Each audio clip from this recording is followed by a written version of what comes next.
সবাইকে happy new year. আজকে আমি চলে এসেছি আবারও একটা নতুন ধরনের কাজ নিয়ে। ফিগার এঁকে তার হাতে কেক ধরিয়ে দিলে মন্দ হয় না। নিজের ভাবনাটাকে মাথায় রেখেই এখানে সেইভাবেই এঁকে ফেলেছি সুন্দর একটা ফিগার, সেই সঙ্গে হাতে বেলুন আর এক হাতে বড় একটা কেক। নিচে স্টুডেন্টটার নাম লিখে দিয়েছি। এরপর ঘড়িটাকে বোঝার জন্য চারি সাইডে সংখ্যাগুলোকেও দিয়ে দিয়েছি।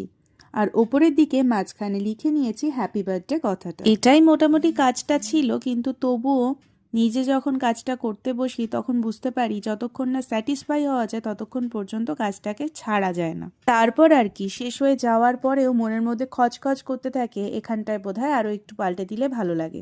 এইসব চিন্তা করতে করতে শেষ হয়ে যাওয়ার পরেও আরও কিছুটা কাজ আমি কিন্তু করে নিয়েছি। দেখলে বুঝতেই পারবে যে কত কিছু আমি আবার পাল্টে ফেলেছি। যেন কিছুতেই স্যাটিসফাই হতে পারছিলাম না।